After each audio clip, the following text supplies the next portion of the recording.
वैसे तो मैं मोस्ट इंडियन की तरह एक कायर आदमी हूँ, जो अपने काम से काम रखने पे विश्वास रखता है और जिसको डर लगता है कि अगर वो कुछ बोलेगा सत्ता के खिलाफ तो उससे दिक्कत होगी। और मेरे पास तो जमानत की औकात भी नहीं है। बट फिर भी कभी कभी सच बोलना ज़रूरी है। कभी कभी आपकी फील्ड से रिलेटेड कोई चीज़ होती है जहाँ पे आपका बोलना ज़रूरी है। भले ही कोई बोल रहा हो या ना बोल रहा हो, इससे फ़र्क नहीं पड़ता। क्योंकि जब भविष्य में आप अपनी औलादों से, अपने बच्चों से और नातियों से जब बात करेंगे, तो आप सर उठा के बोल सकें कि यार, जब सब चुप थे ना, तो मैंने ज़्यादा कोई बहादुरी का काम नहीं किया, बट बोला था। राइट। मैं कम से कम सही लोगों के साथ तो खड़ा था। आज हम एक ऐसी ही चीज़ के बारे में बात करेंगे, क्योंकि ये कॉम्बैट स्पोर्ट्स से रिलेटेड चीज़ है, तो उम्मीद है कि आपको बुरा नहीं लगेगा, और अगर बुरा लगे तो मेरे को घंटा कोई फ़र्क पड़ता नहीं है इन सब चीज़ों से। ठीक है। अगर पढ़ता तो मैं वही वीडियो बनाता जो आपको देखने पसंद है ना। और मैं वो वीडियो बनाता हूँ जो मेरा मानना है कि आपके लिए ज़्यादा ज़रूरी है। इस चैनल से मेरे को कोई कमाई होती नहीं। ये चैनल एक्चुअली मेरे अंदर का जहर निकालने का एक आउटलेट है। ठीक है। आप इमेजिन करिए कि एक लड़की है, नहीं, एक काम करिए, अपनी बहन मानिए उसको। इमेजिन करिए आपकी बहन है, क्योंकि दूसरों का दर्द समझने की क्षमता तो इंडिया भूल चुका है। एपैथी तो हमारे को दूर दूर तक समझ में नहीं आती है। मान लीजिए कि आपकी एक बहन है। मान लीजिए कि वो बचपन से एक रेसलर बनने का सपना देखती है। एक उस देश में रेसलर बनने का सपना देखती है जिसमें कोई फैसिलिटी नहीं है। ना सिर्फ कोई फैसिलिटी नहीं है, बल्कि घर वाले जो है ना, सिर्फ दो ही बातें बोलते हैं लड़कियों से। बेटा, या तो पढ़ाई कर लो ताकि नौकरी लग जाए, या फिर किसी आदमी से शादी कर लो जिसकी नौकरी हो, है ना, ताकि हमारा पिंड छूटे तुमसे। पर इन सब के बावजूद भी वो लड़की एक रेसलर बनने का डिसीजन लेती है। एक तरफ समाज उसकी कोई मदद नहीं कर रहा है, दूसरी तरफ घर वाले उसके साथ नहीं है, तीसरी तरफ सरकार ने ऐसी कोई फैसिलिटी बनाई नहीं जो उसकी मदद कर सके। फिर भी वो रेसलर बनने का डिसीजन लेती है, और वो लड़की मेहनत करती है। आपकी बहन मेहनत करती है, अपने शहर के लिए मेडल जीतती है, अपने स्टेट के लिए मेडल जीतती है, और हो सके तो अपने देश के लिए मेडल जीतती है। और मेडल जैसी वो जीतती है ना अपने देश के लिए, तो आस पास के जितने लल्ले चुचल्ले ऑफिसर्स होते हैं ना, क्लर्क से लेके डीएम से लेके चीफ सेक्रेटरी तक, सबके सब आते हैं उसके पास फोटो खिंचवाने। आसपास के जितने छोटे मोटे पॉलिटिशियन होते हैं ना, वो सब आ जाते हैं उसके पास, ये बताने कि बेटा, तुम्हारे लिए हम ये करेंगे, तुम्हारे नाम पे ये कर रहे हैं, और हम तुमको इतना इनाम दे रहे हैं, और तुम्हारी पार्टी में आ जाओ। मीडिया जो है ना, जैसे ही वो मेडल जीतती है ना, तो मीडिया तुरंत घर पहुंच जाता है बताने कि हम उनके घर से रिपोर्टिंग कर रहे हैं। और फिर जैसे ही घर आती है तो उसका 15-16 इंटरव्यू लेते हैं, उसको सर पे चढ़ा के रखते हैं। ठीक है ना। सारी दुनिया आपके आसपास घूमती है। ऑफिसर आपके साथ फोटो खिंचाना चाहते हैं, पॉलिटिशियन आपको अपनी पार्टी में चाहते हैं, मीडिया आपका इंटरव्यू चाहता है। इन सब चीज़ों के चलते आपको एक गलत फहमी हो जाती है। उस लड़की को, आपकी बहन को एक गलत फहमी हो जाती है कि ये दुनिया तो मेरे साथ है। तो वो अपने सीने में एक जिल्लत जो है वो छुपा के घूम रही है कि उसका सेक्सुअल हरासमेंट हुआ था। उसका मानना है कि अब तो ये सब मेरे साथ है, तो मैं बोलूँगी तो कोई दिक्कत नहीं होगी। और वो इसलिए बोलती है क्योंकि उसको लगता है कि अगर मैं नहीं बोलूँगी तो ये आदमी जो सेक्सुअल हरासमेंट कर रहा है, ये वो आदमी जो पहलवानों की संस्था का चीफ है, बहुत बड़ा बाहुबली है कहते हैं, ये आदमी अब तो उससे कुछ नहीं कर पाएगा ना, क्योंकि ऑफिसर भी उसके साथ हैं, मीडिया भी उसके साथ है, पॉलिटिशियन भी उसके साथ है। उस लड़की को गलतफहमी हो जाती है कि दुनिया उसके साथ है, और वो ये बोलती इसलिए है क्योंकि उसको लगता है कि अगर मैं सच नहीं बोलूँगी तो ये आदमी दूसरों का हैरेसमेंट जारी रखेगा। और जैसे ही वो लड़की बोलती है, जस्टिस की गुहार करती है, तो और भी लड़कियां उसके आसपास आती हैं, क्योंकि उनके साथ भी सेम हुआ है। पर यहाँ पे उस लड़की की सारी गलतफहमियां दूर हो जाती हैं। जो ऑफिसर उसके साथ फोटो खिंचाने के लिए मर रहे थे ना, एक सड़ी सी एफआईआर तक नहीं लिखते हैं। एफआईआर तक नहीं लिखते हैं इस देश पे। इस देश के प्रधानमंत्री पे अंडे चोरी का इल्ज़ाम, मुर्गी चोरी के इल्ज़ाम पे भी एफआईआर लिखी गई हैं, बट इस चीज़ में, सेक्सुअल हरासमेंट में एफआईआर नहीं होती आज के देश में, 2022 के देश में। क्यों नहीं होती है आप जानो, और आप जिम्मेदार हो इसके लिए। पॉलिटिशियन पहले भी झूठे दिलासे दे रहे थे, अभी भी झूठे दिलासे दे के चले जाते हैं कि ठीक है हम ये करते हैं, हम कमेटी बना देंगे। Media media doesn't want to do anything with you now.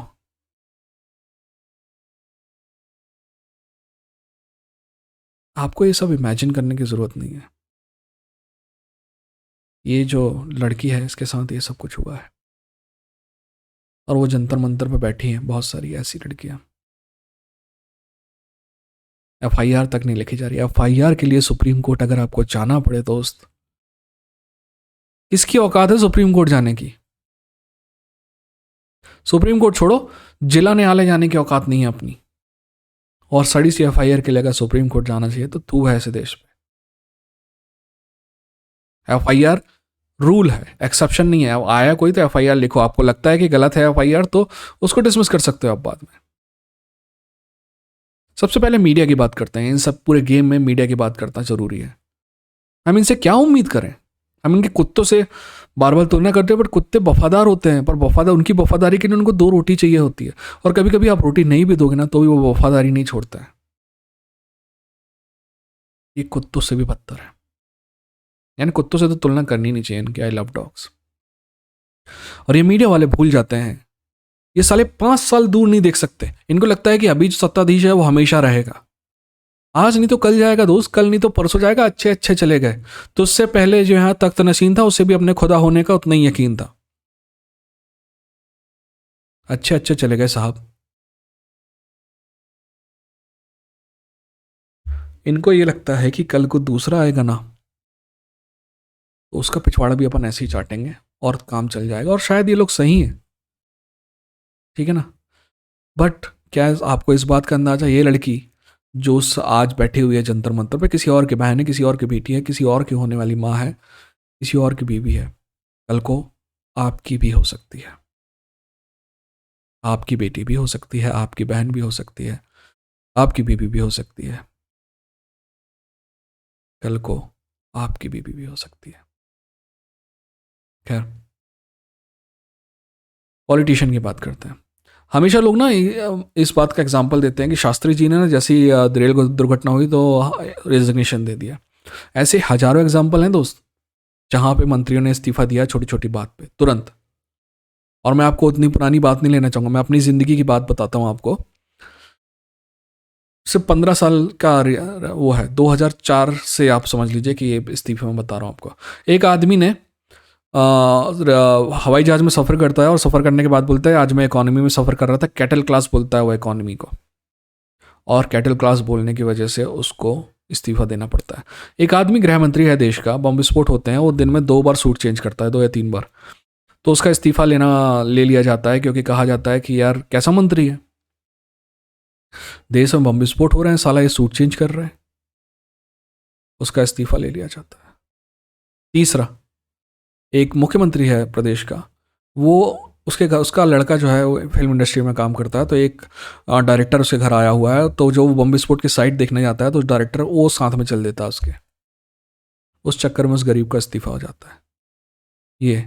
और आज यहाँ सेक्सुअल हरासमेंट के इतने सारे केस होने के बावजूद भी इस्तीफा तो छोड़िए, इस्तीफा कोई मांग भी नहीं रहा है, इस्तीफा देना तो छोड़िए, कोई मांग भी नहीं रहा है। क्रिकेटर्स और बॉलीवुड की बात करना भी यहाँ ज़रूरी है, क्योंकि ये हद दोगले आदमी है। क्रिकेटर्स की पहले बात कर लेते हैं। क्रिकेटर्स और बॉलीवुड की बात करना ज़रूरी है, क्योंकि इनका आउटसाइज इफेक्ट होता है सोसाइटी में। ये जो है सोसाइटी इनको आइडियल मान के चलती, पता नहीं क्यों। एक आदमी को बल्ला घुमाते बन गया तो वो तुम्हारा आदर्श बन गया, एक आदमी को सड़ी सी एक्टिंग करते बन गई तो वो आदर्श बन गया।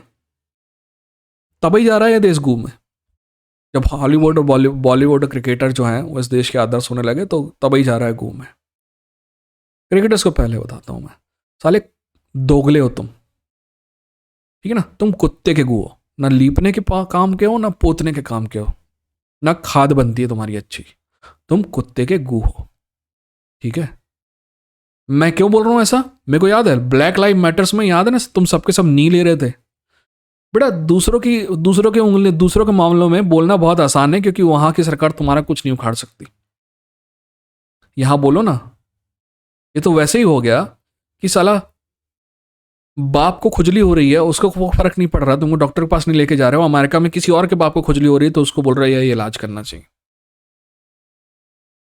यहाँ पे भी लोग मरते हैं, यहाँ की लाइफ मैटर नहीं है, राइट। यहाँ पे भी मीटू के एलिगेशन लगते हैं, वो मैटर नहीं करता है। हाँ, अमेरिका में होगा तो कर देंगे, क्यों? क्योंकि बहुत मीडिया में होगा, ट्विटर में, फेसबुक में तुम्हारा नाम हो जाएगा, बहुत सारे लाइक्स मिलेंगे, बहुत सारे वो मिलेंगे, एडवर्टाइजमेंट मिलेंगे।